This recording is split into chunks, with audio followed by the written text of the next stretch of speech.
Fala pessoal, começando mais um Ecosystem of Startup, onde a gente fala sobre o ecossistema de startup aqui de Brasília, do Brasil e fora. E hoje, mais uma vez, convidado super especial, um cara que começou a startup na velha guarda, desenvolveu ela, foi para o YC Combinator, foi acelerado, teve o exit e muito mais. A gente vai conversar sobre toda essa trajetória. Então, se você é do ecossistema de startup, quer conhecer mais, quer entender como que é, na verdade, na real mesmo, a gente está aqui hoje para falar com o Braga. E aí, Braga, tudo bem?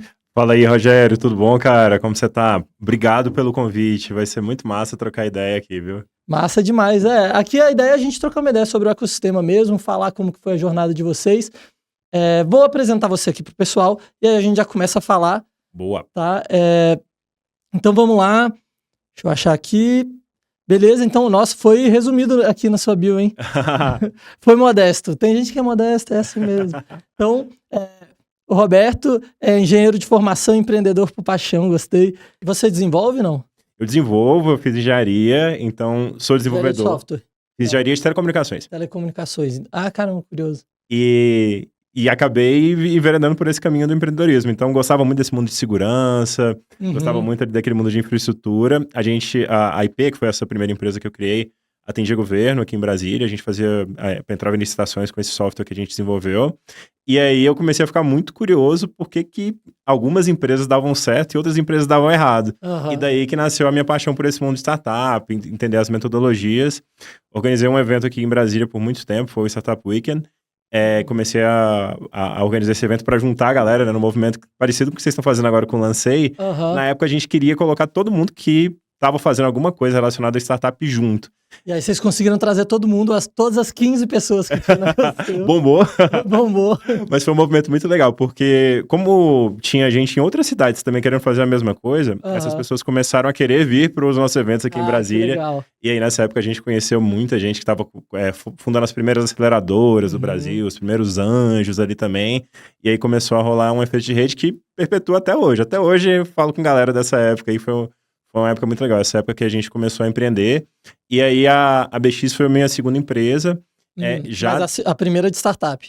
Isso, a primeira startup para valer.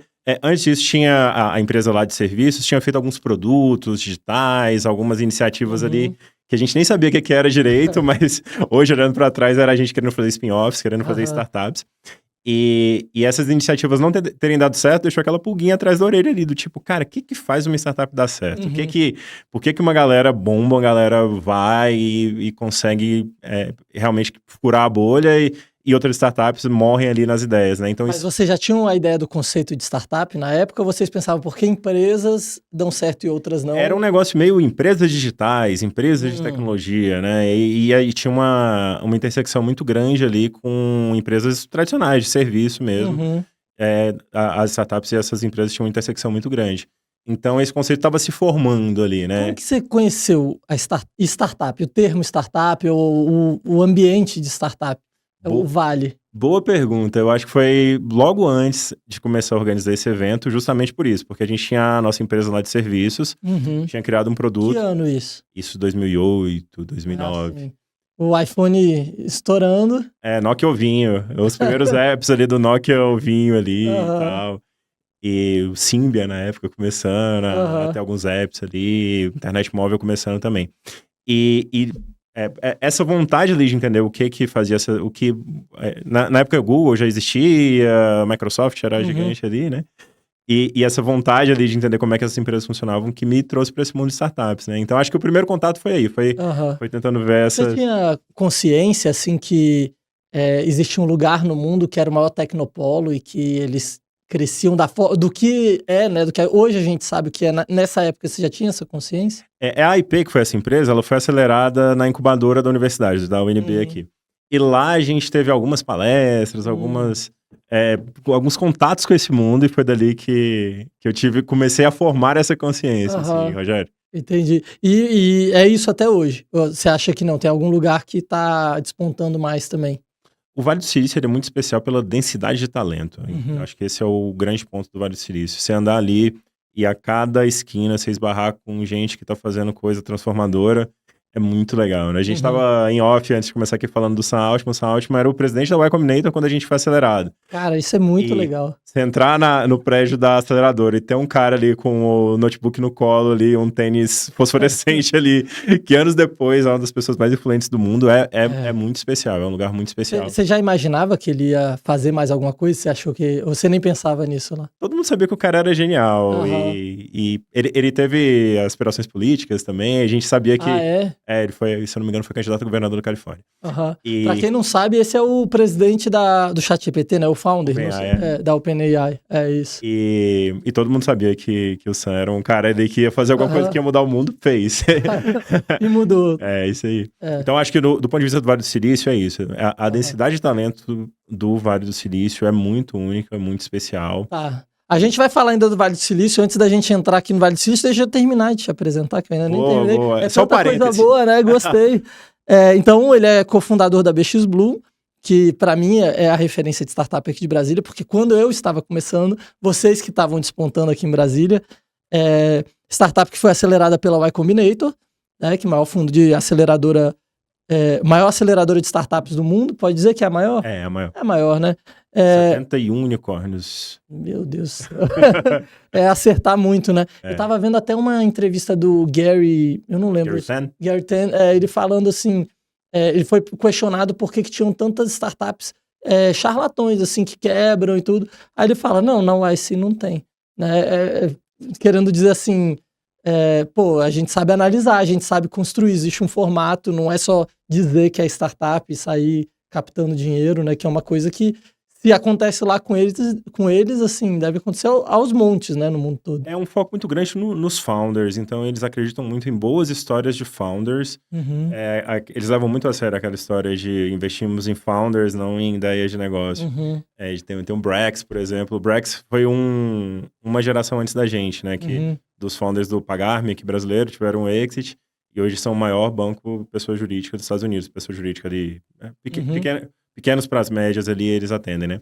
E o Brex começou lá como um negócio de realidade virtual. Um óculos de realidade virtual. Que loucura!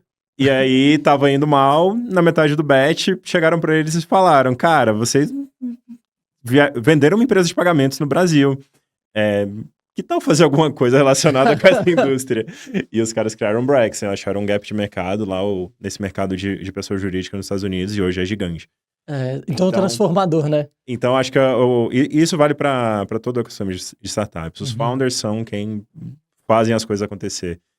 Tem uma frase da YC que eu adoro também, que é: startups dão certo porque os founders querem que elas deem certo.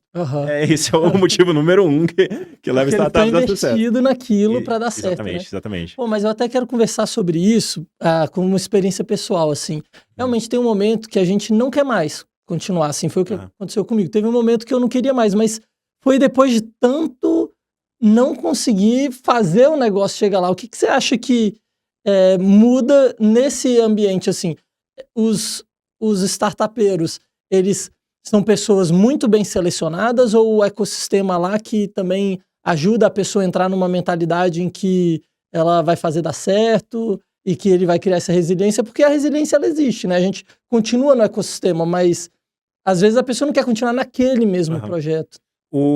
A escala do Vale do Silício, a quantidade de startups que tem, a abundância de capital que tem, faz com que você tenha muitas opções. Por exemplo, você não tivemos a opção de trabalhar numa startup para aprender um pouco antes de fazer a nossa. Lá essa opção é super comum, desde os estágios de verão até trabalhar mesmo e gastar mais tempo. Antes da universidade, né? Então, essa maturidade do ecossistema dá mais opção para as pessoas, para, por exemplo, não quero empreender agora, quero um emprego mais garantido. Você tem uma oferta maior, assim, claro, a concorrência também é brutal, mas eu acho que do ponto de vista de ecossistema, a importância de ter um ecossistema consolidado vem daí.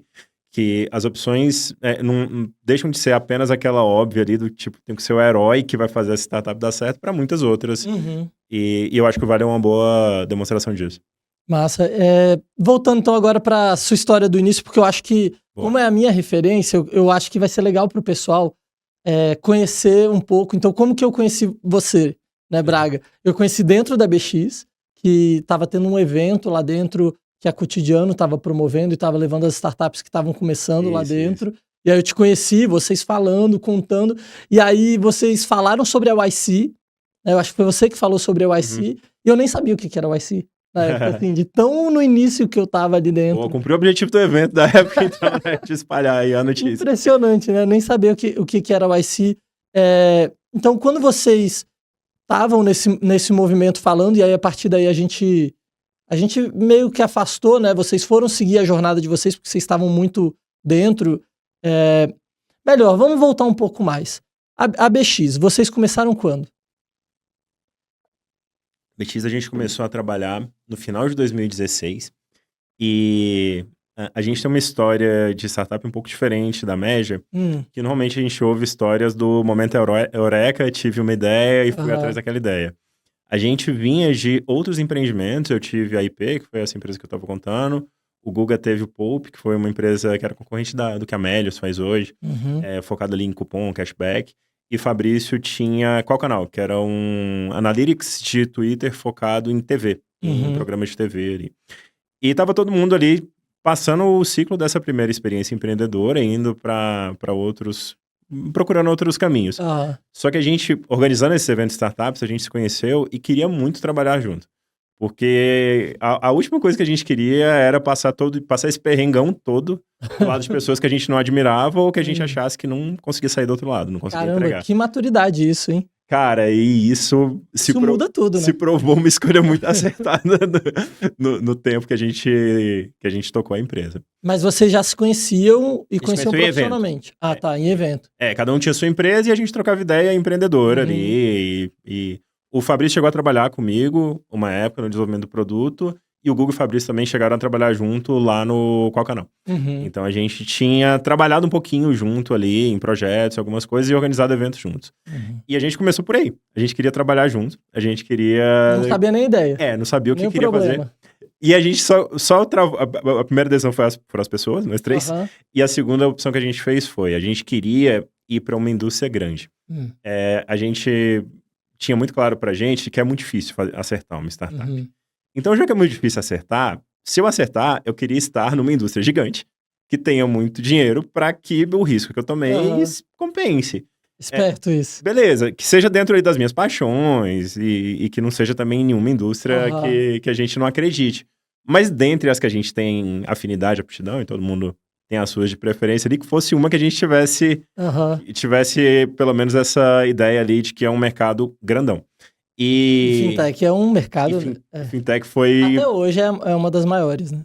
E a gente pegou ali, eu acho que o início do crescimento dessa onda de novas fintechs, de fintechs, novas empresas de finanças aí. Então, o Nubank... Naquela época já era o Nubank estava começando, então todo mundo já sabia que o Nubank ia ser gigante, que o Nubank estava fazendo algo muito diferente ali. A gente tinha o Banco Original na época, tentando colocar uma roupagem mais nova, alguns neobanks ali já surgindo também. Tinha o pessoal do Guia Bolso, começando a falar de Open Finance, quando o Open Finance era algo muito distante. E essas iniciativas ali inspiraram a gente. E aí a gente falou assim, cara, já que a gente quer ter uma ideia, vamos conversar com todo mundo que está nesse mercado? Vamos conversar com todas as fintechs que estão nesse mercado, vamos conversar com todos os players que já estão aqui, que aí nesses papos aí a gente vai vendo se isso é uma fria ou se tem algo legal. E quando a gente estava conversando com um amigo que por coincidência trabalhava na época no Banco Central, ele falou assim, cara, você sabia qual é a maior fonte de reclamação na ouvidoria do Banco Central? E falou do crédito consignado pra gente. E até então, o crédito consignado, o empréstimo consignado, pra gente era só assim, descontado em folha. Era a única coisa que a gente sabia. Eu achei genial quando eu ouvi sobre a BX Blue, que eu falei, poxa, esse é o melhor filão que tem mesmo, assim, um dos melhores, né? Você poder emprestar dinheiro garantido que você vai descontar na folha e receber esse dinheiro. Eu não sei, eu fico imaginando como que o pessoal da gringa deve ter escutado isso. Fala assim, então no Brasil você pode fazer isso? Eu não sei se lá eles podem fazer isso também. É muito complicado de explicar, porque existe o Payday Loan, que é, traduzindo aqui para nossa realidade, seria como se fosse um adiantamento de salário. Você traz o seu salário e paga juros de rotativos de cartão de crédito. Mas essa maturidade, isso que eu não entendo, eu não consigo ver. Como é que vocês não conheciam de startup e já faziam análise de mercado com bons sócios que são os erros mais clássicos, assim, de quem tá começando. Mas eu acho que foi das primeiras experiências empreendedoras que a gente teve, né? Então, logo na primeira, como é que vocês acertaram tão bem? Não, porque era a segunda já, né? Ah, sim. Todo mundo todo mundo era founder de segunda vez, né? Entendi. Então a gente tava super vacinado pra não sair construindo as coisas e depois tentar fazer marketing para um produto para trazer gente. A gente tava super bem vacinado quanto ao relacionamento dos founders, que os founders têm que ter um relacionamento transparente, um relacionamento de confiança ali, e aquela complementariedade ali dos founders. Então a gente estava muito... E a gente consumiu muito teoria. Então acho que esse foi um ponto muito importante também.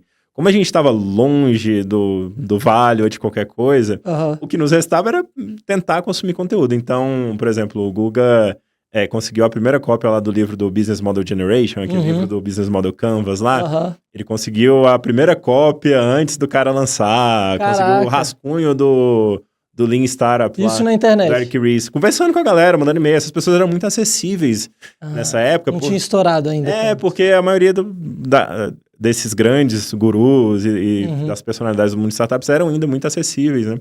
Então a gente consumiu muito conteúdo. E como que vocês faziam? Vocês iam lá e mandavam e-mail? Total. Até hoje você faria assim? Se você fosse uma pessoa que tá começando? Cara, com certeza. Com certeza. Eu acho que quando você encontra o pitch certo para a pessoa certa e de uma maneira genuína, a conexão vem de volta. Eu lembro bem quando, até na YC, o dia que a gente conheceu o Eric Ries, né, que escreveu o Lean Startup. Por coincidência... Que é um dos meus livros favoritos. Eu acho esse livro incrível. Ele é muito bom, né? É muito bom. Ele teve uma empresa acelerada no mesmo batch que a gente. Caramba! Ele tem esse empreendimento dele de estoques, de controle de estoques para você fazer a abertura de capital de empresas sem necessariamente ir para a bolsa, o Long Term Stock Exchange. Tipo um mercado... secundáriozinho ali que você faz. E aí essa foi a empresa que ele acelerou lá. Aí eu lembro lá, tremendo, falar com o cara lá para dar um oi pro cara lá. Cara, isso é muito rico mesmo. Você tá nesse ambiente, né? Esse é o cara que tá ali também sendo acelerado. A YC, ela foi muito única na nossa história. Mas a ideia da startup daí veio de mercado grande, com grande potencial de disrupção, onde tem papel andando pra lá e pra cá, vai chegar alguém que vai mudar essa indústria. Vai fazer ser fácil isso aqui. E aí a gente entrou nessa, e até engraçado, a gente tá gravando aqui em Brasília, no setor comercial sul, foi aqui que a gente fez a primeira validação da nossa startup. Como foi o MVP de vocês? A gente sabia que aqui tinha muita lojinha de consignado, né? Aqui até na rua você anda, o pessoal te oferece. Exato. E aí a gente falou assim, cara, deve ter alguma coisa ali que a gente precisa aprender.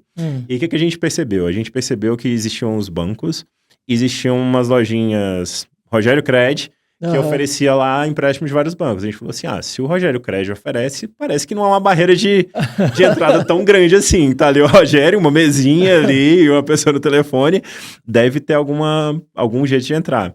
E aí a gente começou a entrar nessas lojinhas e falar assim, poxa, eu tenho um amigo que queria pegar um consignado, você consegue fazer uma proposta para ele? E a galera fazia as propostas, claro, tá aqui, ele consegue tanto no tal banco, tanto no tal banco. E aí a gente foi conhecendo esse mundo aí.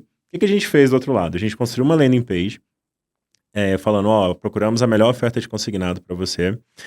E a gente começou a gerar tráfego para essa landing page. Na época, já existiam ali as plataformas de ads, né? Mas o jeito que a gente escolheu para gerar tráfego foi através de e-mail marketing.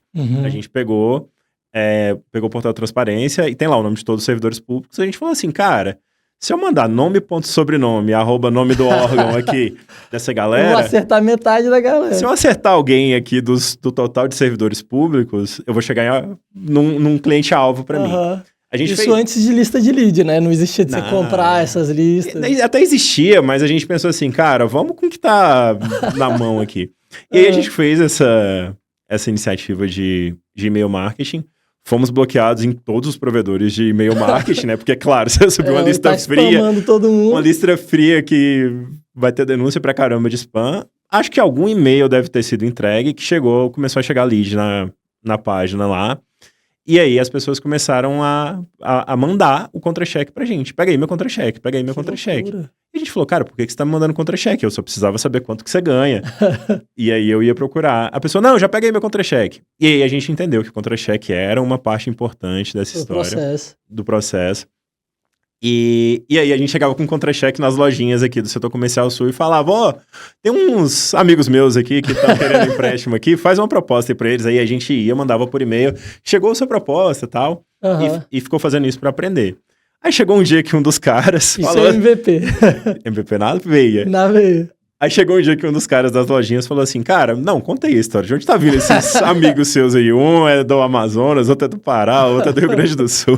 De onde tá vindo esse pessoal? A gente falou, não, a gente tem um site que atrai os clientes por lá e tal. E aí esse cara falou assim, não, pode continuar trazendo essa galera, e aí eu vou dividir o que eu ganho aqui com vocês, 50-50. E aí a gente falou assim, não, vamos fazer melhor que isso. Deixa a gente ficar aqui do lado, deixa a gente ficar aqui nessa mesinha do lado aqui, vendo como é que você atende os clientes, entendendo como é que as pessoas chegam aqui e tal. Cara, eu dei meio desconfiado, assim. Imagina, né? Nunca tinha visto a gente na vida, mas a gente tava levando cliente pra ele ali. Então ele falou, beleza, pode ficar aí, tem mesa aí e tal. E assim ficamos uns bons meses aprendendo como é que funcionava o consignado. Pô, isso. Aprendendo... Imersão dentro do cliente ali. Aprendendo todas as siglas, os códigos ali que eles usavam, aprendendo o que era uma margem consignável, espécie de benefício. Como funcionava o negócio a nomenclatura toda. Cara, em um ano a gente tinha propriedade para falar com qualquer banco, com qualquer ente ali do ecossistema de consignado com profundidade, porque a gente pegou ali da raiz de onde aconteciam os business mesmo. E quando vocês estavam nesse movimento já de estar dentro da loja do cara... Vocês conseguiam se pagar, vocês tinham funcionário? Como que tava o tamanho da BX nessa época? Boa, a gente era só nós três nessa época. Na verdade, nós três e a esposa de um dos sócios, respondendo ali os e-mails dos clientes. E a gente tinha juntado um pouquinho de dinheiro dos negócios anteriores para conseguir pagar as contas e tava um pouco part-time também, pegando freela, projeto. E a gente fez a virada de chave para ir full, para empreender full-time, quando a gente foi para o Y Combinator. Foi o primeiro dinheiro que entrou, e aí a gente falou, beleza, então... Agora você beleza, dá para pagar o salário, e pra gente não passar fome as famílias aqui, e aí a gente virou... E foi depois desse primeiro ano que vocês foram para o YC, não? A gente começou no final do ano de 2016, e a gente foi para o YC na metade de 2017. Então teve uns 6 meses aí nessa vida de validação, ainda com os empregos antigos, freela, projeto, para se sustentar. Aí vocês saíram de dentro dessas lojas e foram para o espaço de vocês. A gente começou a gente alugou uma salinha para trabalhar, e aí a gente começou a se credenciar nos bancos para poder vender empréstimo em nome dos bancos. Porque você já tinha entendido que isso era necessário para poder fazer o negócio. Era o que o cara lá fazia. O Rogério Cred fazia, entendeu? Era esse o modelo que... E aí vocês passaram 6 meses executando vocês, né? Validando que vocês conseguiriam fazer a mesma coisa que o Rogério Cred lá fazia. Exatamente. A gente começou a fazer uma landing page, aí depois a landing page já mostrava uma prévia da proposta, aí depois a landing page já mostrava um status da proposta, e nos bastidores ali a gente fazendo tudo manual ainda. Uma pergunta paralela aqui. Você acha que... Qual o momento que você acha que o founder deve entrar full ou não deve entrar full, porque é uma coisa que passa muito aqui no ecossistema, né? Tem gente que não investe em founder que não é full, ou investe. Qual é a sua visão sobre isso? Cara, se eu tivesse hoje, começando uma ideia, eu começaria full, mas começaria com um anjo que acreditasse nessa ideia. Eu acho que os primeiros anjos ali que investem na ideia, eles têm essa missão, pagar o salário do founder ali. Eu acho que esse seria o caminho que eu iria. Se esse anjo puder ser você mesmo, juntando antes um ano, beleza, você se dá um ano ali de despesa e salário e vai full. Mas claro, cada história tem uma realidade ali, não deixaria de empreender se eu não conseguisse esse caminho. Mas assim, qual que seria o ideal? Acho que seria esse, assim, tentar pegar uma primeira graninha ali. A gente fez isso, a gente fez antes da YC, a gente fez um round de anjos, e esse round ali ajudou bastante ali para esse início da empresa, para poder pagar os e-mail marketing que eu mandava lá, para poder pagar ali os custos operacionais. Uns custos iniciais ali da empresa. Não dá para pagar salário full ainda pra gente, mas já era um começo ali. Então eu começaria por aí. E como que vocês ficaram sabendo da YC? Vocês já sabiam que ela existia? A gente sabia da YC porque a gente consumia muito conteúdo deles, né? Lembra que eu te falei que eu ficava inquieto por que umas empresas davam certo e por que meu software lá de infraestrutura lá não dava certo, sendo que eu tinha, uma galera de uma universidade boa ali desenvolvendo, dentro do incubadora, que era o conceito ali de maximizar a chance de sucesso de um negócio, e não dava certo, né? Isso nos fez buscar muito conteúdo, me fez buscar muito conteúdo, e o IC sempre foi, assim, o santo graal do conhecimento de startups, assim. Até hoje, né? E, pois é, os caras continuam sendo a fonte levando mesmo. conteúdo muito a sério, né? E você conseguiu chegar à resposta? De qual? Por que tem empresas que dão certo, empresas que não dão certo? Cara, por que dão errado? A gente tem vários insights aí do que faz startup dar errado. Por exemplo, founders desalinhados, essa faz dar errado com alta probabilidade. Eu tive um founder que ele me processou. Me processou e processou todos os investidores. Que beleza, hein? Não é bom? É bom escolher bem, né? Boa. Então, esse é o primeiro, aí ó, já começa tudo errado, não tem como dar certo assim. Agora, é aquela história, né? O 1% que dá certo, depois que você viu que dá certo fazer a engenharia reversa é fácil, né?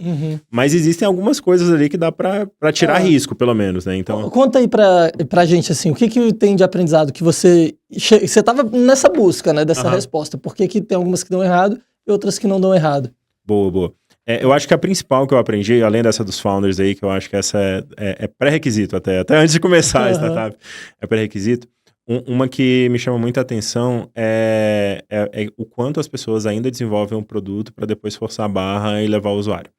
Ao invés de tentar fazer um processo iterativo, que coloque o usuário no centro, que entenda a dor e que mergulhe. Essa é uma característica em comum em todas que dão certo. Também cometi essa. Raríssimas startups você vê, tipo, começando por aquele produto impecável e aí depois a galera chega. Raríssimas, assim. Sempre mais uma feature vai dar tudo certo agora. Cara, o Nubank começou com cartão de crédito só. Hoje os caras são... eu lembro, eu fui cliente deles nessa época, eu achava o máximo que não tinha que pagar taxa. Eu falava, nossa, coisa boa. E eu acho que esse é um ótimo exemplo, assim. Então acho que esse aí tá no topo da cartilha. Aí entra toda a história, relacionamento com investidores... Mas a resposta é que não tem resposta. No fim das contas, você pode fazer toda a cartilha, fazer todos os canvas e pegar com os melhores investidores e dar tudo errado ainda, porque é startup, é risco. Então tá na definição ali. Mas eu acho que tirar risco já é a nossa missão, assim, como founder, tirar risco desse ambiente que, por natureza, já é tão arriscado, eu acho que é a nossa missão como founder. Não repetir os erros que outros cometem. Já saber que, isso aqui todo mundo comete e não vou nesses, né? Pô, muito bom, excelente.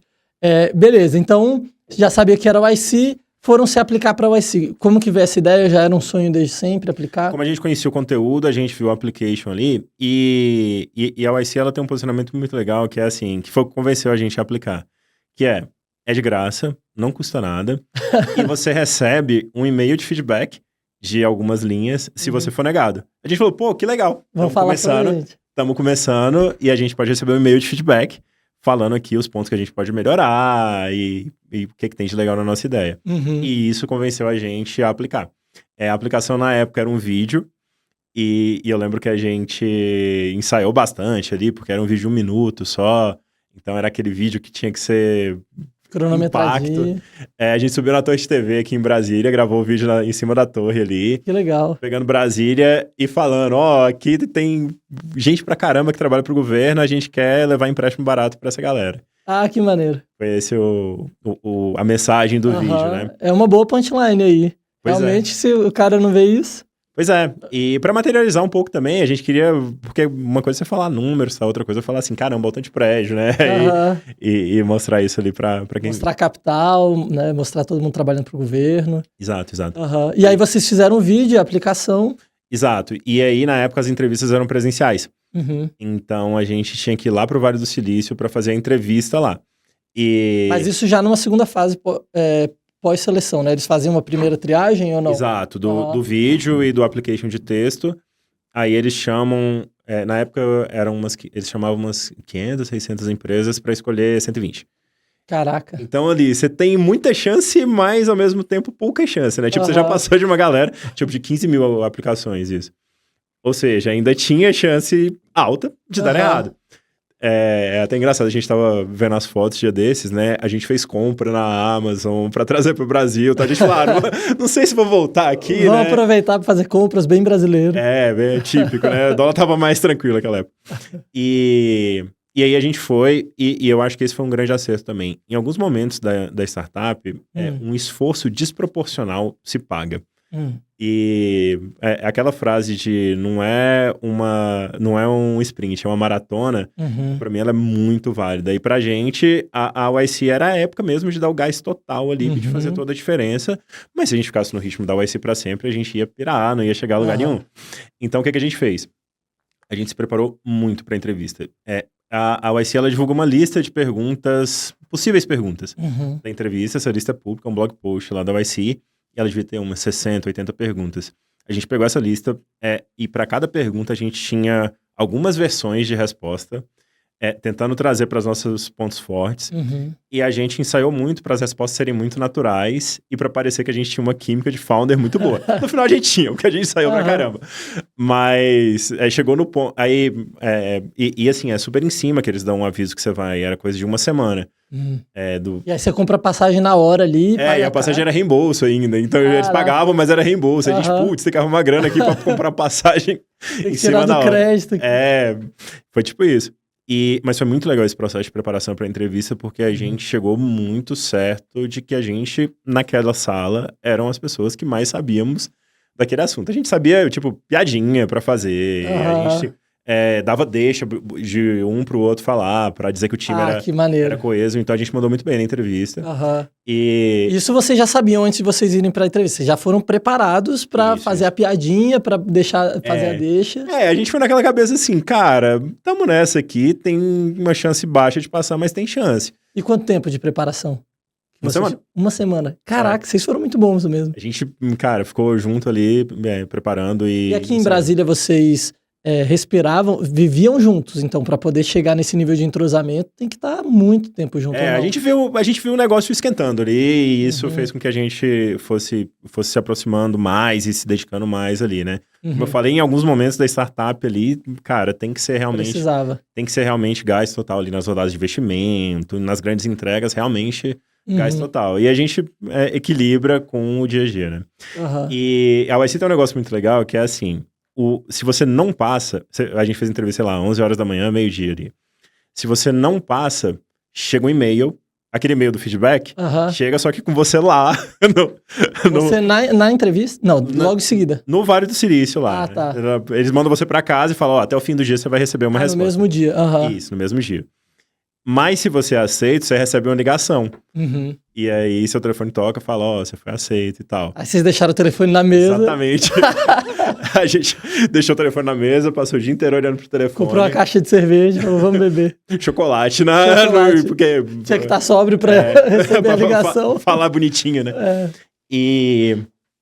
Calma aí, mas você já falava inglês? Todos? Já, a gente falava inglês ali. Tranquilo. Ok, não precisava ser o inglês perfeito pra estar lá. Não. Tranquilo. Não, era E na hora da entrevista, como foi a entrevista? A entrevista foram 10 minutos que pareceram, sei lá, meia hora, porque as perguntas eram muito intensas, as perguntas foram dentro do que a gente esperava, mas a gente conhecia, a gente sabia ali as fraquezas que a gente tinha do ponto de vista de negócio. E aí, a gente tinha Por exemplo? A gente tinha muito medo das pessoas não entenderem o que era o empréstimo consignado, e a gente precisava explicar o empréstimo consignado e depois explicar por que a gente fazia o empréstimo consignado diferente. E o nosso medo era gastar 10 minutos falando do empréstimo consignado e beleza, todos os bancos fazem, ok, já entendi. E por que vocês eram diferentes? Porque a gente fomos os primeiros a fazer isso digitalmente, com zero papel. Maneiro. Então era uma missão difícil, porque a gente tinha que explicar essa primeira parte e depois chegar ali num pitch específico do que a gente fazia. E a gente já tinha as primeiras vendas, aí tinha essa história para contar do setor comercial sul aqui, né? Das vendas manuais. Do que vocês fizeram, né? E a YC adora isso. Depois que a gente fez amizade com as pessoas e tal, uma das pessoas que estavam na nossa banca confidenciou que fez muita diferença a gente falar que a gente tinha feito validação na rua, na mão, que a YC acredita muito nisso, né? Sim, total. Então, na entrevista, a gente tava nessa cabeça assim, cara, a gente não pode deixar... Vocês já sabiam disso antes? Que eles valorizam isso. Porque hoje eu sei disso pistas, porque assim, eles falam sobre isso. A gente tinha pistas. Tinha pistas já. A gente sabia assim, ó, o que a gente não podia fazer na entrevista. A gente não podia só falar. Assim, só o CEO fala e o resto da galera fica ali. A gente também não podia ser arrogante. Porque o IC tem muito essa mentalidade humble, assim, de tipo, cara, beleza. A gente é grande, mas a gente ajuda pessoas e a gente quer fazer coisas que as pessoas queiram usar, então... E isso era muito nosso, assim, é muito nosso. Então nisso a gente tava tranquilo, era só ser a gente mesmo e não vestir uma capa que não era a nossa ali. Até quando a gente se conheceu, que vocês já eram a nossa referência lá, poxa, a forma como vocês receberam a gente foi muito legal. Eu me senti entrando mesmo no ecossistema, assim, como uma responsabilidade. Que massa. Sabe? Mas massa, que mais? E a gente sabia também que a YC tem muito esse lado nerd, esse lado hacker, assim. Então a gente não queria... 3 devs é top, né? A gente não queria parecer ali um time ali que qualquer um podia ser aquele time. Porque a gente queria realmente parecer o time do cara que era um cara comercial, incrível, que tinha feito sua jornada toda, de um cientista ali, que era o Fabrício, eu com essa pegada mais infraestrutura, engenharia, dados... Foi o meu pulo para growth foi a partir dos dados, né? Então, a gente queria também dar esse pedigree do time, porque, cara, a gente tava ali lutando com um cara de Stanford, cara das grandes do Vale, lá das FANGs lá, né? Então, a gente dá um pouquinho de, tipo, do que a gente consegue com o nosso histórico imprimir na startup ali era importante também. Mas, em resumo, era 10 minutos de desespero. E quantas perguntas eles fizeram? Você lembra disso? Cara, deve ter sido ali umas boas 8 a 10 perguntas ali. E é rápida, tipo, aí você responde logo em cima. E uma das coisas que a gente sabia também é uma tradição na YC, pessoas que já passaram fazer mock interview. Então, a gente fez várias depois. Você ia fazer uma entrevista da YC com algum empreendedor que já passou lá. E nas mocks, a gente falou com todos... Mas não valendo, né? Não valendo, com um empreendedor mesmo. E aí vocês fizeram quando vocês foram pra lá? Fizemos... Na semana? Antes? Fizemos com brasileiros que tinham passado lá, nessa semaninha ali a gente fez. E aí nas mocks tinham dado essa dica pra gente também, ó, vão te interromper. Vão te interromper o tempo todo, e quando te interromperem, é porque já estão satisfeitos com sua resposta, segue pra próxima, vira a chavinha. Porque aí a gente podia ficar assustado de que, não tá gostando da minha... ou então falar assim, vou responder aquela aí, depois eu volto pra essa. Isso é prolixo e tal. Sim. Foi um exercício muito legal, de objetividade e tal, e deu bom, né? Vocês se prepararam bem mesmo. Foi bem legal. Pô, que legal. Tá, e aí vocês, então beleza, aí vocês fizeram a entrevista, são quantas pessoas entrevistando? Cara, devia ter umas 5 pessoas na mesa. E aí tava o Sam Altman lá. O Sam não tava o Michael Siebel, que tá na YC ele é muito hoje. bom, E foi o nosso group partner, e foi uma pessoa, assim, que mais eu tirei lições durante o batch, porque o cara é muito bom, ele é muito direto ao ponto, e ao mesmo tempo muito humano, muito... se coloca no lugar do founder. E já teve também na pele do founder, né? Sim, ele já teve o unicórnio dele ali. E ele sabe ali do que tá falando, né? Então, tá com o Michael ali da YC foi muito, muito legal. Tem uma engraçada dele que a gente... a YC pede no começo do batch para você fazer um plano de negócios de como você vai crescer durante o batch, né? Então, você pega o número que você quer estar no Demo Day, no nosso caso lá era a receita líquida que a gente queria estar, e você faz a curva descendo desse número para ver quantas vendas que você tem que fazer por semana, né? Para chegar lá no Demo Day. E a gente chegou felizão lá na nossa reunião semanal e falou, batemos a meta da semana aqui para crescer no ritmo que a gente precisa pro Demo Day. E aí o Michael virou pra gente e falou, I think you should double, né? Eu acho que você tem que dobrar a meta. A gente riu, né? E ele continuou sério. A gente falou, não, cara, ele tá falando sério. Ele realmente acha que a gente tem que dobrar porque foi fácil. E ele falava na lata mesmo, assim, as verdades. As verdades duras ali. E isso te impulsionava vocês pra vender o dobro e crescer. Com certeza. A gente conseguiu... esse sprint da YC foi muito especial porque a gente conseguiu realmente colocar um ritmo de execução muito forte. Entregar ficha de produto, claro, mas muita venda. E isso fez com que a gente chegasse no Demo Day entre as empresas que estavam mais bem credenciadas. Tá, antes do Demo Day, aí vocês terminaram, receberam a ligação, comemoraram, comeram um monte de chocolate, aí depois, quando que começa? É já logo em seguida? Acho que eles deram umas 2 semanas. A gente voltou pro Brasil no voo que a gente tinha lá depois da entrevista lá, e aí já era pra vir arrumar pra ir. Arrumou mala pra passar bons meses por lá. E você já conhecia sua esposa? O pessoal já conhecia? Eu era recém-casado. Recém-casado. E você levou ela pra lá, falou, espera um pouco, amor, já volto, como é que foi? Não, eu fui sem ela passou uns dias lá com a gente, foi na metade do badge, ela foi por lá. Até porque se ela estivesse lá, ela ia te atrapalhar um pouco, talvez, né? Porque foi bom quando as famílias estavam lá, as famílias ficaram indo, a gente já tinha alguns funcionários. Lembra que eu falei que a gente tinha levantado o primeiro investimento? Então a gente tinha ali uns 4, 5 funcionários, e aí eles, alguns foram, né, foram por conta própria e tal, visitar a gente lá. Era legal também essa interação das famílias, e as famílias foram em épocas diferentes, as famílias foram também. E aí isso dá uma aliviada também, né? Porque fica muita pressão, imagino. Com certeza. Chegava o final de semana, a gente tava muito cansado ali da semana.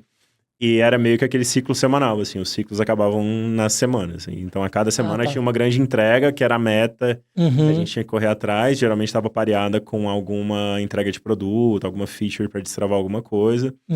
E quando você vê, o Demo Day chegou. O Demo Day tá chegando. já sabendo, né? Já entra sabendo que vai ter o Demo Day, que vai ser aquela loucura. Como que é o dia 1 lá? O dia 1 da YC é um jantar em que eles levam alguém de alguma startup que já passou pelo YC, mas toda semana tem esse jantar. No mesmo dia à tarde tem a reuniãozinha que você é cobrado as metas e à noite tem o jantar, né? E os jantares vêm desde o início da YC. O Paul Graham fazia na casa dele os primeiros jantares. Legal. E ele cozinhava, aí foi crescendo a YC, foi pra episódio de lugares maiores. Não dá pra cozinhar todo mundo. E na nossa, o primeiro dia foi com o Drew Houston, do Dropbox.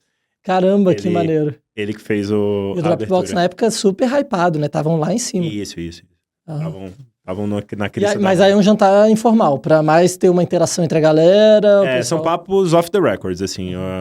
Mas todo mundo fala de negócio, né? Não tem como. Não, fala de negócio, mas o único requisito é que seja off the records. E realmente, a rede é tão forte que consegue ser off the records. E a galera fala coisas que não fala normalmente ali, então... Tem algum que você pode falar sem falar quem é? A galera falava quem é o investidor bom, quem é o investidor ruim. Importante. Então, a galera falava histórias de founders, assim, beleza, de dinâmica de founder, como é que a sociedade acabou. Esse tipo de história, assim, que a galera contava. Que maneiro. E aí, então, começa com esse jantar lá primeiro. Aí teve Airbnb, teve Zapier, os grandes cases da YC, eles levam os founders dessas empresas no jantar. E aí... Eles apresentam alguma coisa? Né? Bate-papo. Geralmente tem alguém da YC entrevistando, a galera vai comendo ali, na mesa ali, e depois abre pra pergunta. Caramba, que legal. E isso é todo o conteúdo que a YC dá no batch inteiro. A galera fica pensando às vezes que o YC é aulinha e tal. A aulinha da YC é o que a gente vê no YouTube lá e tal. Não tem conteúdo, assim... tem a sessions... O conteúdo é interação, né? Tem as mentorias, né? Eles chamam de office hours. Você pode marcar office hours com qualquer partner da YC, tem um sisteminha que você marca. Maneiro. E aí, nessas sessions abertas, assim, você pode fazer perguntas também. E é isso, assim. Mas ninguém fica olhando pra você, querendo saber do seu resultado. Só o seu, eu não sei, manager lá? O group partner, né? Group partner, tá. E aí o seu group partner que olha ali suas métricas e tal. E é também quem te aconselha quando começa a chegar Demo Day, quando começa a chegar term sheet. Porque rola isso também. Rolam term sheets antes do Demo Day. E aí o que a YC fala segura até o Demo Day. Já começa a chegar antes do Demo Day. Porque começa a vazar. Falou, tá batendo as metas lá, é melhor a gente assinar logo. Exatamente isso. O legal da rede do YC é isso. Assim, que como os ex-YC podem investir, então essa galera convive com a comunidade ali, né? Então tem muito anjo que é empreendedor. A gente recebeu investimento de outros empreendedores que já tinham passado pelo YC. Então é uma comunidade muito forte, muito legal. E aí vocês, então... Tô dando saudade de contar essas histórias. Cara, é muito curioso. Eu acho muito interessante isso. A gente passou pelo da Cotidiano aqui em Brasília, né? É parecido e não é ao mesmo tempo com o que tá falando, assim. Mas dá curiosidade para entender, porque eu acho que o sonho é esse, né? Passar pela YC, passar por essa jornada, conhecer, entender. Então eu acho muito interessante isso que você tá contando. Tá, então vou perguntar mais, tá? Sobre a YC, Fica à beleza? vontade. Beleza. Então tá, então vocês estavam passando e aí vocês tinham essas reuniões semanais de mostrar o resultado da métrica, e vocês estavam sempre trabalhando em alguma coisa para destravar. Imagino que a cabeça de vocês devem ter passado por vários aprendizados ali dentro. Muitos. Mas aprendizados de negócio, não só do negócio de vocês, né? Ou não? Como você ouve as outras startups que estão ali, é um grupo, se eu não me engano, eram 6 startups que faziam como se fosse uma terapia coletiva ali. O grupo de vocês. Eram quantos grupos desse? Eram 126... 120 startups? 120 startups, né? 6 a 8 por grupo ali. Devia ter coisa de uns 15 grupos ali. Entendi. Que o pessoal se dividia ali. Cada um com 2 group partners. Você nem tem como tá com todo mundo desses grupos, né? Tipo, você tava nos jantares. Os jantares eram todo mundo. Era a hora de interagir. Mas você não chegou a conhecer todo mundo, falar com todo mundo? Ou dá? Cara, assim, você vê o pitch de todo mundo algumas vezes, porque tem uns ensaios e tal. Então, você vai se aproximando, né? A gente... se aproximou de algumas empresas ali do nosso grupo, algumas empresas de outros grupos. Tinha o Retool, que tinha acabado de... Era do batch anterior, mas estava fazendo pitch no nosso. Então, você começa a ver ali... Tinha rosto de startups que a gente vê na mídia e tal, que estava ali fazendo a próxima startup. Então, é um ambiente muito massa. Ah, que massa. E teve alguma do batch de vocês que você... lembra, assim, que destacou muito, que falou assim, putz, esse daqui tava no nosso e os caras já sabiam que eles iam estourar ou não sabia e estourou. Cara, tem uma indiana, se eu não me engano, chama PayRazor, que virou gigante, tipo, é uma das maiores pagamentos da Índia, que tava lá com a gente. Cara. E tinha a Lambda School. Qual? Lambda School, que é de treinamento de bootcamp de tecnologia. Eles trocaram de nome, eu não me recordo do nome novo deles. E esses caras também... valuation de unicórnio. Então, os caras foram longe também. E teve várias, assim, que a galera abriu outras e foi de novo pra YC. Então, é bem ativa a rede. Você tem vontade de voltar pra YC? Quem sabe um dia. Empreender é uma carga psicológica muito grande, né? E a YC também, ela tem se posicionado mais como uma aceleradora Vale do Silício. O Vale do Silício ser importante para sua aceleradora estar. Mas é um lugar incrível, assim, é um lugar que dá vontade de voltar com certeza. Que maneiro, tá, e aí, beleza, começou a bater meta, tal, o Demo Day tá chegando. O Demo Day é um evento fechado? É um evento fechado. Para investidores convidados da YC. Investidores convidados da YC. Tem um formulário que o investidor pode aplicar lá, mas eles fazem uma triagem desse... Ah, massa. Eu sonho um dia da gente fazer, sei lá, um intercâmbio daqui pra lá, pra mostrar para o ecossistema, né? Eu acho que o ecossistema de Brasília ia se beneficiar muito em conhecer como é que funciona lá, mas não sei se eles um dia vão abrir, né? Vamos ver. Eles estavam fazendo um roadshow pelo mundo, fizeram um evento em São Paulo, mas a YC, ela tá no momento de olhar mais para dentro, assim, é o que eu sinto de fora, né? De olhar muito... Tem esse lance todo de São Francisco, se São Francisco ainda é o polo, né? No Covid, criaram-se outros polos, agora está no movimento das pessoas voltarem para São Francisco, mas tem também os problemas urbanos de São Francisco ali. Já esgotou tudo, né? E housing lá, o problema. Vocês tiveram que alugar casa ou tinha um... A gente alugou uma casa lá de estudantes de Stanford que estavam passando o verão fora. Caramba. E sua casa é o escritório, né? Porque a YC não fornece espaço de escritório. Então você tem que arrumar um lugar para trabalhar. E aí, você trabalha em casa. E aí você mora com seus co-founders ali e trabalha o dia inteiro. Então você fica brigado, você vai ficar olhando o dia inteiro pra pessoa. Tem que fazer as pazes e continuar o negócio. E são quantas semanas? Foram 3 meses, né? 3 meses, caramba. Que maneiro. E chega o Demo Day. Como que é o Demo Day? Foi você que fez o pitch, não? Foi o Guga. O Guga que fez o pitch. E o Demo Day, ele é um momento mágico ali. Primeiro você tem o Demo Day interno, que podem ir pessoas que já passaram pela YC. Só que tem muitas pessoas que já passaram pela YC que são investidores. Então já tá valendo, né? E aí também repetiu-se aquele processo que eu contei da entrevista, de muito ensaio. Então a gente saiu pra caramba, assim. Claro que o Guga que fazia a mágica ali no palco, mas eu e o Fabrício ali, primeiro a gente tava preparado se ele tivesse algum problema. Subia o próximo e falava, né? Vai que, né? Vai que... Perdeu a voz na hora de subir. Então a gente fez junto o processo todo ali do pitch ali. E nessa hora, talvez seja a hora que o time da YC fica mais hands-on com você. Então, o Michael tava lá, alterando o PPT com a gente ali. E fala de novo, não, troca essa palavra por aquela. Esse exemplo... Caramba! Troca isso por aquilo naquele exemplo. O cara já sabe como fazer uma boa apresentação, bom pitch. E nessa hora, assim, a YC coloca muita mão para ajudar ali também. Claro, né? Tá na mão do empreendedor fazer uma boa apresentação. E é realmente o que se vendia pra gente. Tinha um dia depois do Demo Day, que é o Investor Day, que parece meio feira de ciências, assim. Você fica lá na mesinha e chega... Uma série de investidores. Passa investidor e fala, o que vocês fazem, quanto vocês estão pegando de dinheiro, quais são os termos.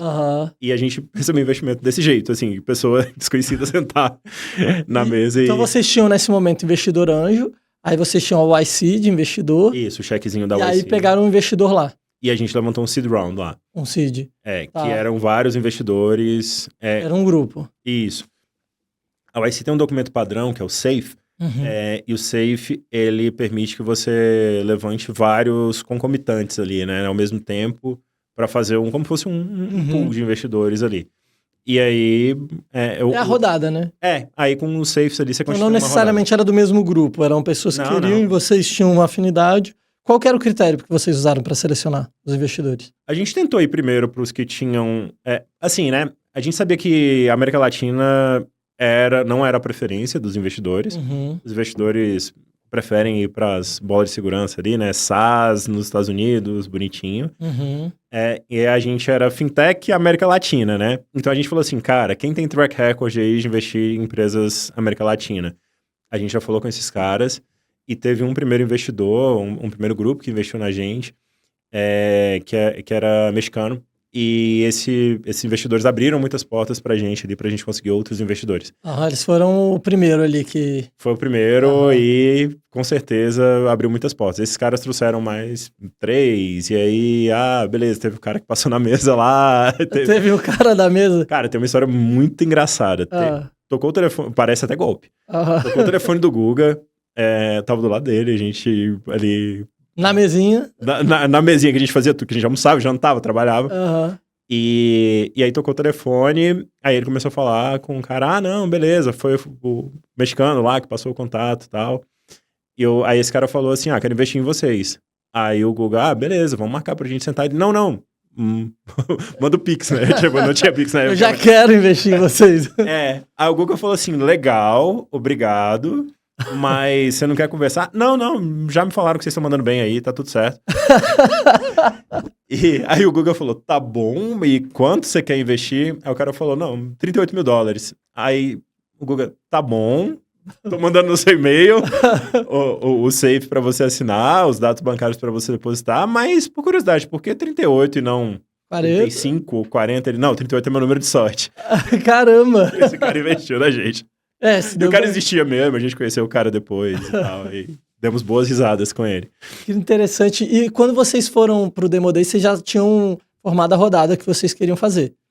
Essa da YC não, a gente tinha esse primeiro cheque, porque a YC recomenda que você faça um FOMO e você realmente ele se você tá com um bom momentum, que você aproveite ele até o Demo Day. A gente, uma semana antes do Demo Day, a gente pegou o primeiro cheque. E no Demo Day a gente levantou o restante da rodada. Mas vocês desenharam ela quando? A gente ficou claro para vocês qual que era o ali no último mês ali da YC a gente definiu mais ou menos o número que a gente queria chegar. E foram... o pessoal da YC ajudou a chegar nesse número, Os Group Partners, uma das principais missões deles é ajudar a desenhar a rodada com você ali. O quanto você vai levantar, com o que você vai gastar, qual que é seu pitch para esse dinheiro. Então eles ajudam bastante nessa. Que incrível, esses sócios realmente são muito bons, né? Esse aí ajuda se pagou fácil. Se pagou fácil, é esse tipo de sócio que faz sentido, né? Pois é. Eles têm realmente essa paixão empreendedora que o founder tem, então eu acho isso muito legal. E quando vocês formaram a rodada, vocês foram sugeridos a não pegar antes para criar o FOMO E aí pegaram só o líder. E o medo, né? E o medo, né? Do tipo, cara, eu vim lá do Brasil, e se ninguém pega logo esse dinheiro e vai, né? É difícil, mas deu certo, deu certo. O dinheiro tá na mesa, você fica tentado, assim, né? Em pegar. E aí veio primeiro esse líder da rodada, que é esse mexicano que você falou. Isso, foi um E aí ele foi trazendo os outros, inclusive essa ligação aí tinha alguns brasileiros também que queriam investir, que investiram, e aí a gente formou ali a nossa rodada. E, cara, fez toda a diferença, assim. A gente tinha gente que a gente conhecia menos, como o cara... Ah, e esse cara dos $38 mil estava no barco. Quando ele falava Investiu com a gente... do barco. Ele falou, não, que eu tô de férias no meu barco aqui, não vai dar pra gente... Teve o cara do barco, mas teve também muito investidor que abriu muitas portas pra gente, para as próximas rodadas foi importante. E vocês já sabiam disso na época? Vocês estavam assim, eu vou escolher esse cara ou esse não. Teve algum que vocês chegaram a negar? Teve investidores que a gente achava ali que não ia agregar nada o dinheiro e tinha outro que ia dar o mesmo dinheiro agregando e aí a gente trocou. Eu imagino quão tentador deve ser para não pegar todo o dinheiro que oferecem, né? Mas você vai ter que abrir mão de percentual. Aí a diluição. E tem meio que um valuation esperado do round ali. Porque... Então se você pegar algum, você não vai pegar os outros porque o pessoal não vai querer. Exato. Entendi. Caraca, que interessante. É uma dinâmica bem única, assim. E beleza, aí depois passou isso, vocês voltaram pra cá, hora de ralar e crescer muito, né? Aí não dava mais pra ficar lá com o Rogério Cred lá como fornecedor, né? A gente tinha que realmente colocar um produto de pé e a gente tinha que começar o relacionamento com os bancos. E era uma fase muito difícil, porque assim, a gente tinha uma credencial da Y Combinator e somos investidos pela Y Combinator e tal. Só que, cara, isso aqui no Brasil... Ninguém nem gente conhece, né? E aí, o caminho que a gente escolheu, que foi um caminho que se provou um caminho certo, foi conseguir uma primeira parceria para destravar, e aí valeu muito estar em Brasília. A gente conseguiu fazer com o Banco do Brasil. A gente foi a primeira empresa a ter um projeto de uma API externa vendendo crédito do Banco do Brasil. E isso veio da YC, não?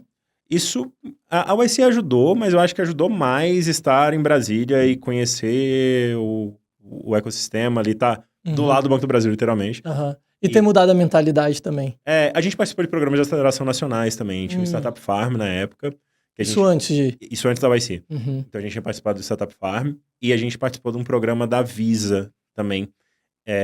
Que era coligado com o Startup Farm. E isso fez com que a gente chegasse no Banco do Brasil. E aí o Banco do Brasil estava começando o projeto de APIs. Então a gente foi a primeira empresa a vender um empréstimo do Banco do Brasil sem ser o Banco do Brasil. E isso fez com que muitos bancos ouvissem a gente que a gente não ouvia antes. Então, ao invés de... Você tá com o Banco do Brasil ali, a Visa, né? Exatamente. E aí cada credencial dessa ia pro deck, né? Cada logo que a gente podia, a gente inseria no deck ali, né? E entregar o projeto com o Banco do Brasil fez com que qualquer outro banco ouvisse a gente.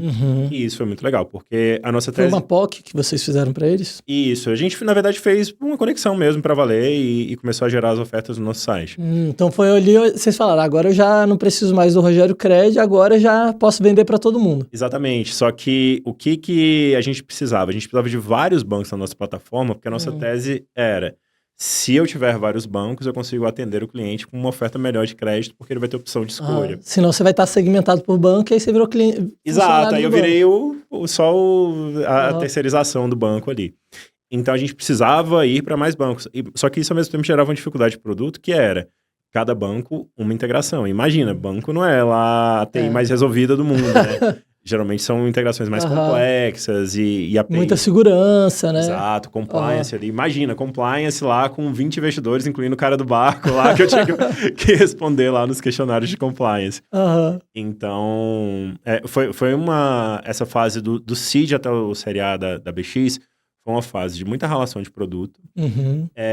E também de criar essas pontes ali com os primeiros bancos que a gente começou a trabalhar. E do lado que eu cuidava, construção de canais. Começar a trazer usuário, começar a colocar a cara no mundo, começar a fazer com que o usuário considerasse contratar um empréstimo online, um usuário que está acostumado... A assinar o papel. A receber uma ligação. Eu acho que é importante a gente lembrar disso, né? Que naquela época você fazer um online era assim, vão me enganar aqui, eu não sei se eu vou fazer direito. Muita desconfiança mesmo. Mas a sua maior barreira era essa desconfiança ou era as pessoas conhecerem vocês? As duas. Aham. Era difícil fazer conhecer e quando conhecia ainda tinha que convencer que era seguro. Aham. Mas olha que engraçado. O brasileiro tava com tanto problema de acesso a crédito que a galera chegava na gente desesperado Por crédito. Caraca. Então, e tem uma lógica que a gente entendeu depois só de entrar nesse mercado, que era, quando você tá pegando um empréstimo, o pior que pode acontecer é cair um dinheiro na sua conta. Você tá procurando um empréstimo, Aham. então, assim, beleza, se der tudo errado, vão depositar um dinheiro pra mim aqui. Aham. Esse dinheiro pode vir com juros que eu não concordei e tal, mas isso tirava um pouquinho do medo das pessoas. Porque, né, assim, que golpe é esse que você vai receber dinheiro, né? Então, realmente... Existe, mas... É menos provável do que os golpes clássicos. Primeiro ele vai pedir, né? Ele vai falar, pô, me transfere aí 2.000 que eu te transfiro o resto. Né? Que é clássico esse golpe na nossa indústria. Sim. E o que aconteceu? Por ter essa natureza ali de desconfiança, de golpe e tal, a gente desenvolveu um atendimento muito humanizado. Então, beleza, a gente nasceu para ser online e queria que as pessoas pegassem o empréstimo pela internet. Mas, cara, consignado, a média de idade das pessoas é mais avançada. Sim. Então, a galera queria, às vezes, falar com alguém só para saber. Eu fiz tudo no site aqui, tá tudo certo? É isso mesmo? Só? E aí, a gente viu que o nosso time ali de suporte a vendas ali, o nosso time de Customer Experience, tinha que ser um time muito humano, muito próximo do cliente. E aí, a gente treinou muito bem a galera, Eu tenho um amigo muito próximo que trabalhou lá. Foi uma época que a gente foi trocar até a ideia de como que fazia o Thiago, Thiago Janix, que ele... Sim. Ele tem paixão pela BX da época que ele trabalhou. Exato. E esse time que ele tava era justamente o time que a gente se propunha ali, cara, NPS no talo, no máximo, para deixar o cliente feliz. E isso fez muito resultado no médio e longo prazo, porque a gente começou a ter avaliações no Google super positivas. Aí entra um pouco do lado de growth, né? Quando a gente viu que tinha potencial das pessoas deixarem depoimento, o nosso time de growth passou a pedir depoimentos ali para todo mundo que tinha uma jornada feliz ali, né? Então a gente começou a ter 4.9 lá de 5 estrelinhas no Google. Reclame Aqui lá, 9.2. E vocês usavam isso na venda, assim, pro cara falar, então olha aí, vê o Google, o que as pessoas achavam? Isso. E era dos artigos mais acessados no nosso blog, eram os artigos assim, BX é seguro, BX é golpe. E isso funcionou muito, assim. Isso vocês tinham dentro do site de vocês ou eram de outras pessoas, esses artigos? A gente tinha os nossos artigos e a gente começou também a plantar muitos artigos mídia, né? RP. Então, por exemplo, uma competição dessa de startups que a gente participava, a gente ia lá e colocava, linkava no site para as pessoas terem. Então, o suporte já tinha ali uma respostinha pronta para esse, assim, BX é segura, BX é confiável. Mandava o safety kit ali pro cliente. Para ele saber, né? Para ele saber assim, não, beleza, esses caras aí são confiáveis, tem parceria com o Banco do Brasil, tá de boa. Eu tô comprando banco. Eu diria assim, que essa barreira do contratar online, ela foi sendo mitigada com o tempo, mas o difícil mesmo era encontrar o cliente. Encontrar o cliente para toda startup Distribuição é a parte complicada, né? Isso aí, até achar... Mas vocês acharam um filão muito bom. Assim, na minha opinião, né? Pô, é crédito consignado, você vai descontar na folha do cara, então você não tem tanto risco. E você tá em Brasília, que tem um monte de servidor público, né? A gente vive falando aqui de Brasília, de servidor público. Foi daí que a nossa tese de negócio toda era baseada nisso, assim. Vocês faziam eventos, não? Para os servidores, a gente fez eventos online, a gente fez grupos de clientes, essa galera começava a se falar, e aí a gente tentava fazer com que o boca a boca potencializasse ali o alcance, a distribuição do nosso produto ali. Vocês criaram comunidade, alguma coisa assim? As comunidades foram se criando, e olha que engraçado, né? Baseadas muito no atendimento. Então... Como assim? Os vendedores, né, que a gente tinha ali, a galera que estimulava as vendas ali, eles tinham um contato muito próximo com os clientes. Então, o que a gente começou a perceber? Que esses clientes indicavam a gente pros conhecidos ali da rede deles, usando o nome dessas pessoas que atenderam eles como referência. Eu tenho um cara aqui que resolve minha vida, fulano de tal. Aí o fulano de tal já recebia outro cliente. Isso, aí passava o contato. Então a gente começou a falar assim, putz, acaba que mais do que simplesmente atender, essas pessoas que fazem ali esse suporte à venda, elas têm essa missão de evangelizar a nossa marca, de deixar a nossa marca fresquinha ali com o cliente que está na ponta, né? E aí, o ambiente interno que vocês tinham propiciava muito a pessoa se sentir dentro da BX e passar isso para o cliente, né? Exato. Acho que um dos pontos fortes nosso foi criar uma cultura de cuidar do cliente, de se importar com o cliente. É super difícil fazer isso no atendimento, fazer isso no produto, mas a gente sempre falou muito sobre isso, assim, o tempo todo, para virar a DNA da empresa mesmo. Que maneiro. Caraca, muito massa. E aí vocês voltaram, vocês já tinham, pra Série A, vocês já sabiam o que vocês precisavam fazer para chegar? Vocês sentaram e traçaram um plano, ó, a gente vai pra Série A e a gente precisa chegar até tal número. Isso. E aí, a chegada da pandemia nos ajudou em parte, porque fazer coisas online virou a primeira opção de todo mundo, né? Então, tudo que dava para fazer online. Então, a gente teve um crescimento ali de início de pandemia.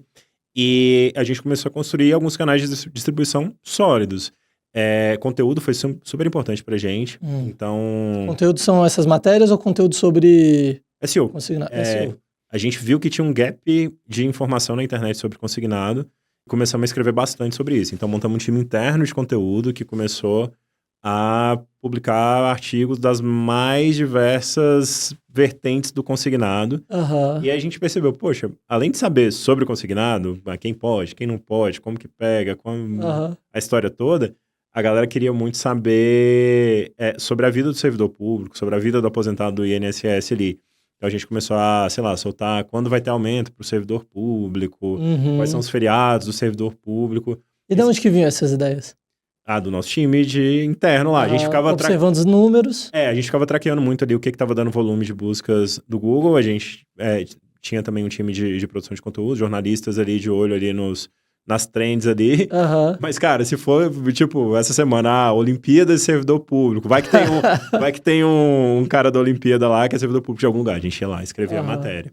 Caraca, que massa. Então, isso foi uma fortaleza muito grande. Até quando a gente teve o nosso exit, foi um ativo super importante ali, que a gente sempre colocou muito em protagonismo. E outro ponto foi a gente manter um relacionamento muito próximo com esses clientes. A gente estava falando de comunidades aqui. A gente conseguiu construir lista de e-mail, notificação de WhatsApp, que era realmente relevante para esse público, né? Então, a gente conseguiu sair daquele CRM que é só oferta, para um CRM realmente informativo, educativo, para esse cliente, que a galera gostava de receber e ficava engajado, feliz que estava chegando um e-mail relevante na caixa postal. E você que analisava esses números, né? Isso, liderando o time de growth ali, minha missão Isso, né? era dividir ali aquele número que a gente tinha que chegar para o Série A, dividir ele ali, então tem que chegar a tantos clientes no início do funil, e aí o time ralando ali nas frentes para a gente conseguir chegar nesses números. Eu olho aqui também os números do Lancei, e é uma coisa que às vezes eu olho às vezes 20 vezes por dia, e eu fico assim, cara, eu tô ficando viciado nisso aqui, deixo meu celular de lado, Você olhava o tempo inteiro, né? Refresh o tempo inteiro ali. A gente conseguiu construir uma cultura de dados muito legal na empresa. E em que, assim, nas discussões, era comum no meio da discussão chegar o link da query. Fiz uma query, uma consulta para responder o que a gente está discutindo aqui. E essa cultura de dados, assim, fez a gente ter muita consciência ali do que a gente estava fazendo. E das decisões serem tomadas ali não porque alguém acha, mas sim porque algum dado nos indica. Quando você tem uma overdose de dados também é complicado, porque aí você chega no exemplo que você está falando, cara, às vezes é tanto dado que você acha o dado para confirmar qualquer coisa que você quer, né? Então a gente se policiou sempre para olhar ali, os números importantes ali do negócio, os números macro do negócio, e também não ficar vendo coisa onde não tem, achando tendência onde não tem nos dados. E vocês, como que você organizava esses dados? Você tinha uma métrica guia e submétricas ou não? Como que era que você, pelo menos da sua área, como que você se organizava nisso? A gente aprendeu uma na YC que a gente levou na nossa história, que é, se a sua startup gera receita, receita é a sua métrica. Então a nossa métrica sempre era ali, dinheiro entrando. E daí a gente derivava todas as outras, né? No nosso mercado de empréstimos, o valor emprestado também é uma métrica importante. Mas a gente sempre olhou muito para a receita gerada ali. E aí a gente fazia o funil voltando, né? Então, o time de atendimento lá, para garantir o mínimo ali de receita, quanto que tem que ser a conversão dessa galera. Meu time lá de growth, quantas pessoas tem que se cadastrar no site. Aí para as pessoas se cadastrarem no site, quantos artigos lá meu time de redação de conteúdo tem que fazer para na média a gente continuar trazendo essas pessoas, quantos e-mails tem que ser enviados. Uhum. Então, a gente sempre foi começando Olhando o funil. começando a receita e desdobrando o que a gente precisava. E olhando bem em funil, taxa de conversão. Sim, tudo muito mapeadinho ali. Aham. Fazer produto de startup é sempre caótico. Aham. Então, sempre vai ter aquela feature que todo mundo quer e nunca sabe porque teve algum problema. Aham. Sempre vai ter aquela integração. A gente tinha muito problema com as integrações dos bancos por serem muito complexas, né? Então, imagina. Imagina naquela época, né? Hoje em dia ainda já é difícil. Não, já teve vez, o famoso problema bom, né? Que o banco parceiro acabou o dinheiro para emprestar. Os bancos, eles levantam o dinheiro em lote, né? Então, ele levanta um pouco de dinheiro, empresta aquele dinheiro numa taxa que ele combinou com o investidor do banco lá. E aí acabou o dinheiro. E aí, a gente fez uma campanha lá, bombada, foi com tudo para cima, capa de jornal, e o banco não tinha dinheiro para emprestar. E aí, a gente teve que ligar. A gente teve que ligar e falar assim, cara, não, arruma dinheiro aí, porque a gente, poxa, precisa muito. E aí, conseguimos lá... A barreira virou outro problema. E assim, produto é aquela coisa. O produto pode quebrar nas mais diversas possibilidades possíveis e cada ponta que você conecta gera mais complexidade. Então, talvez seja um dos principais aprendizados dessa jornada. Assim, esse esmero, esse carinho com o produto vale muito a pena quando você vai escalando, né? A gente estava falando aqui de fazer MVP, de fazer a primeira landing page e tal... Mas chega a hora da virada, chega a hora de que o MVP... Tem que estar alinhadinho, não pode mais ser MVP. Que não dá para fazer deploy na produção, que vai quebrar, que lá, por exemplo, no time de growth lá, que eu não posso mandar um e-mail com um erro, porque vai ter um print chegando de algum parceiro falando, poxa, não, você posicionou minha marca errado aí, essa responsabilidade vai aumentando também. Entendi. E quando vocês foram para o Série A, que vocês já estavam assim, tá, a gente vai chegar no Série A, a gente precisa atingir isso, quanto tempo que vocês... se programaram para chegar no Série A? A gente fez um ciclo de 2 anos, se a memória não trai aqui, em que a gente tinha que bater uma série de números ali. E aí, esses 2 anos foram de altos e baixos, de... Vai dar, não vai dar? Vai dar! Tô rico, tô pobre. Mas a gente conseguiu chegar ali do jeito que a gente queria pro Série A. E o Série A foi a viradinha de chave ali mesmo para ser uma empresa que tinha...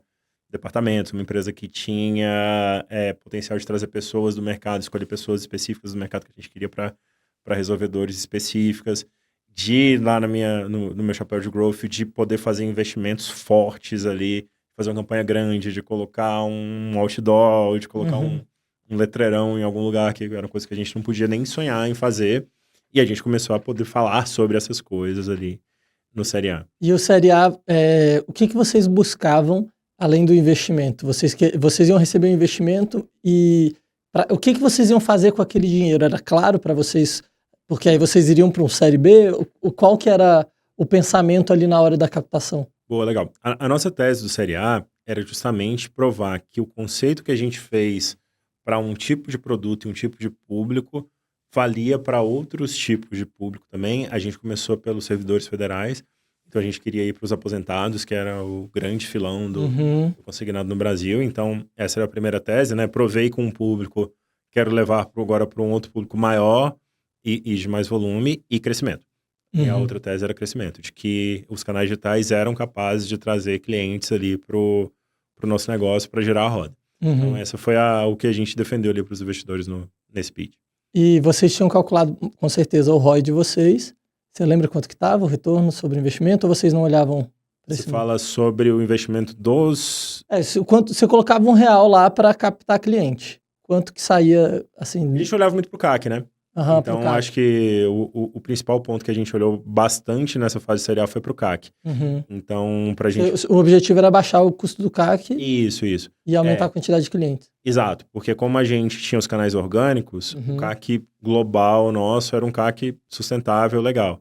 Mas só que orgânico, ele cresce devagarzinho, né? Sim, total. E para ter realmente um impacto ali de crescimento, você precisa provar que também canais de escala mais rápida funcionam, como uma parceria, como mídia paga, como mídia de massa, né? Então aí os experimentos começam a se focar nesse... Assim, beleza, você se provou em pequena escala, como se provar em larga escala. Aí a Série A vinha para poder ajudar a fazer essa escala. Exato. E aí foi justamente essa a nossa tese para os investidores ali, que o que a gente conseguiu fazer em pequena escala dava para fazer em larga escala e para outros produtos, outros públicos.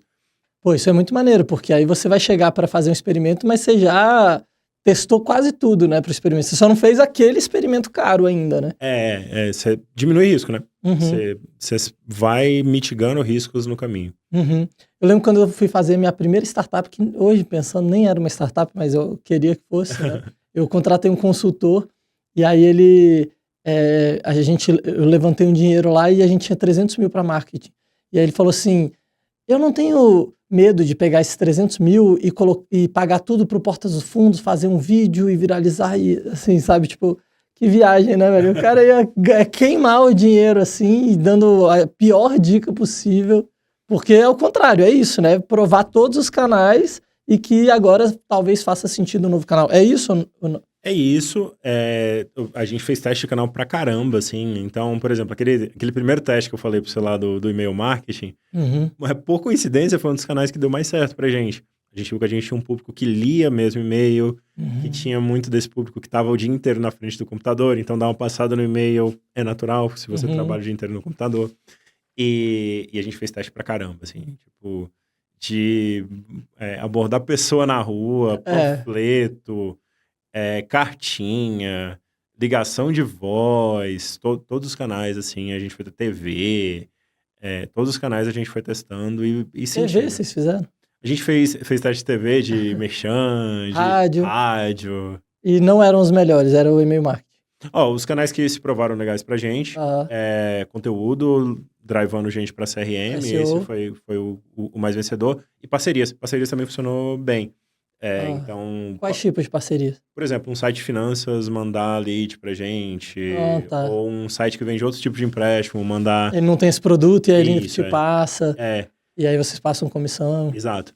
Ads, ele funcionou bem pra gente, Uhum, mídia paga funcionou bem pra gente por um tempo, mas depois você começa a entrar ali numa zona de saturação em que o investimento começa a ter que ser muito pesado uhum. e você começa a ter que ser muito bom nos criativos, nas peças, nas segmentações, e aí a operação de mídia começa a ficar cara, porque Uhum. se você deixa tudo no automático, você começa a pagar um premium ali muito grande nas plataformas, então você tem que ser muito Aí seu eficiente. CAC cai Aí, muito. para ser eficiente, você precisa do mega time executando. Aí, esse mega time é caro. Aí entra meio que numa espiral ali. Entendi.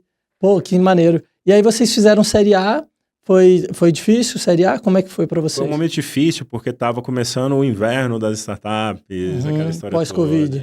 Uhum. E... Covid, o pessoal trancou o cofre, pô, Exatamente. sobrevivam aí no frio e depois a gente conversa. E aí a gente pensava em levantar fora, né? Até Uhum. pelo Pelo pedigree da YC, relacionamento. pela rede que a gente tinha. A gente tentou, a gente fez algumas conversas válidas, chegamos a ir lá e fazer algumas conversas, mas a gente acabou levantando aqui no Brasil um Série A. Era um fundo ótimo, assim, era um fundo que dentro das opções Brasil era uma boa Uhum. opção. O que vocês buscavam?